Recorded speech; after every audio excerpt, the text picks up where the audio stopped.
What if the most powerful medicine you'll ever take isn't a pill, isn't a prescription, and wasn't invented last year, but has been sitting in the pages of the Bible for over 3,000 years? Most people don't know this. While we're running to the pharmacy for every headache, every infection, every blood sugar spike, the ancient world had already solved these problems with food, with plants, with things that grew in the ground and were eaten every single day by people who lived hard lives and somehow still thrived. And today, I'm going to show you 5 of them. 5 foods specifically mentioned in Scripture that modern clinical science is now proving can fight disease, reduce inflammation, and heal your body at the cellular level. Stick around because number 3 on this list was prescribed by a prophet to heal a dying king, and researchers have only just figured out why it worked. And number 5 appears more than 140 times in Scripture, and a single compound inside it works almost identically to ibuprofen, without the side effects. If you want ancient wisdom backed by modern science delivered straight to you every week, hit that subscribe button right now. Let's get into it. Number 1. Raw honey. Eat honey, for it is good. That's Proverbs. Jonathan dips his rod in honey, and his eyes brightened. That's 1 Samuel. The promised land flows with milk and honey. That's not just poetic language, that's a nutritional prescription. Raw honey is one of the most comprehensively studied natural antimicrobials on the planet. Clinical trials have confirmed it can kill antibiotic-resistant bacteria, including MRSA. Here's why. It generates hydrogen peroxide on contact with tissue. It has a low pH that destroys pathogens, and it contains a protein called defensin 1 that actively dismantles bacterial cell walls. A specialized type called Manuka honey is now used in certified wound dressings in hospitals worldwide. But here's the word that changes everything: raw. The moment you heat honey past 40 degrees Celsius, you destroy the enzymes and compounds that make it medicinal. The clear, bear-shaped bottle at the grocery store isn't the food the Bible was talking about. Traditional use, raw honey applied directly to wounds to prevent infection and accelerate healing. A spoonful at the first sign of a sore throat, mixed with warm water and lemon for immune support. This is the food desert travelers and prophets survived on for centuries. It doesn't expire. Archaeologists have found 3,000-year-old honey in Egyptian tombs that was still edible. If there's one food on this list to start with, it's this one. Number 2. Garlic. Here is one of the most emotionally charged food moments in all of Scripture. The Israelites are wandering the wilderness. They're exhausted, and they break down and weep. And one of the things they specifically mourn is garlic. Numbers 11:5. We remember the fish we ate in Egypt, the cucumbers, the melons, the leeks, the onions, and the garlic. They missed garlic so much it made them cry. And when you understand what garlic actually does, that grief makes complete scientific sense. Allicin, the compound released when you crush or chop fresh garlic, is a broad-spectrum antimicrobial active against bacteria, viruses, fungi, and parasites. Clinical trials show regular garlic consumption reduces the frequency and severity of colds and flu. Multiple studies show it lowers blood pressure and LDL cholesterol. It reduces platelet aggregation. It has documented liver protective effects.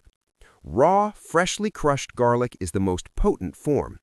Allicin is volatile. Heat degrades it. Traditional use across the ancient Middle East meant raw garlic in dressings and preserves, cooked into stews, infused in oil. Egyptian medical papyri list garlic in over 20 medicinal preparations. The people who mourned the garlic of Egypt weren't being dramatic. They knew exactly what they were losing. Number 3. Figs. Here's a detail most people miss entirely. When King Hezekiah was dying, not sick, dying from a severe infection, the prophet Isaiah didn't just pray over him. He ordered a poultice of figs pressed directly onto the wound, 2 Kings 20:7, and Hezekiah recovered. Modern science has spent years catching up to Isaiah's prescription. Figs contain phycin, a proteolytic enzyme that breaks down dead tissue and actively promotes wound healing. They also contain psoralen and benzaldehyde, compounds with documented antimicrobial properties. Fresh fig latex has been shown in studies to inhibit bacterial growth and support skin repair. But figs don't stop at wound care. They are extraordinarily rich in soluble fiber, specifically pectin, that feeds the beneficial bacteria in your gut. They contain magnesium, potassium, calcium, and B vitamins in concentrations that make them one of the most mineral-dense fruits you can eat. In a world without multivitamins, figs were the supplement. Traditional use: fresh figs at peak ripeness for gut health and energy. Dried figs all year round for sustained nutrition. And the ancient poultice practice, mashed fresh figs applied to inflamed skin, deserves far more modern investigation than it's received. Isaiah didn't guess, he knew. Real quick, because I get this question constantly, where do you actually find the real versions of these foods, not the watered-down supermarket imitations? That question matters more than most people realize. Most commercial honey is heated and stripped of its enzymes. It's basically sweet syrup. Most olive oil is cut with cheap seed oils and never cold-pressed. The difference between the biblical food and the modern imitation isn't small. It's the difference between food that heals and food that just looks similar. I've linked the sources I personally trust in the description below. Now let's finish the list. Number 4. Olive oil. The Bible references olive oil more than 140 times. Kings were anointed with it. Wounds were dressed with it. The Good Samaritan in Luke 10 poured oil and wine directly into a stranger's wounds. This wasn't symbolic. This was medicine, and the ancient world knew it. Extra virgin olive oil is one of the most rigorously studied foods on earth. The Mediterranean diet, built on olive oil as its cornerstone, has been linked in hundreds of clinical trials to reduced rates of heart disease, cancer, inflammation, cognitive decline, and all-cause mortality. The compound responsible is oleanthal, a polyphenol that works almost identically to ibuprofen at reducing inflammation, without the gastrointestinal damage that long-term ibuprofen use causes. But ancient olive oil wasn't the refined, heat-processed product most people buy today. Cold-pressed, unfiltered, freshly harvested olive oil is a living food, loaded with antioxidants, vitamin E, and healthy monounsaturated fats that the body recognizes and uses immediately. Traditional use: a tablespoon of quality extra virgin olive oil taken daily. Used generously in cooking, applied topically for skin conditions and wound healing.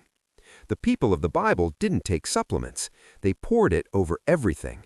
There was wisdom in that. Number 5. Pomegranate. 200 carved pomegranates decorated the pillars of Solomon's temple. It appears throughout the poetry of Scripture as a symbol of abundance, beauty, and life. This wasn't decoration. It was a statement, and modern antioxidant science is fascinated by what that statement was built on. Pomegranates contain a compound called punicalagin, found almost nowhere else in nature, that breaks down in the gut into urolithins, compounds with remarkable anti-inflammatory and potential anti-cancer effects in research. Pomegranate juice has been shown in clinical trials to reduce blood pressure, lower LDL oxidation, improve arterial health, and reduce inflammatory markers like CRP. The polyphenol concentration outranks red wine, green tea, and blueberries, and the rind, which most people discard, is even more medically concentrated. Traditional healers across the Middle East used pomegranate rind tea for gut infections, intestinal parasites, and inflammatory conditions. Traditional use: eat the seeds fresh, drink the fresh pressed juice, steep the dried rind in hot water as a tea for gut health. The whole fruit, not just an extract, provides the full spectrum of compounds the way the body evolved to receive them. Solomon built his temple with the pomegranate on its pillars. Maybe he understood something about the architecture of healing that we are only now beginning to map. 5 foods, thousands of years of use, and modern science keeps arriving at the same conclusion the Bible already reached. The people who wrote these texts weren't primitive. They were observant. They paid attention to what healed them. They built their culture, their rituals, and their agriculture around those observations.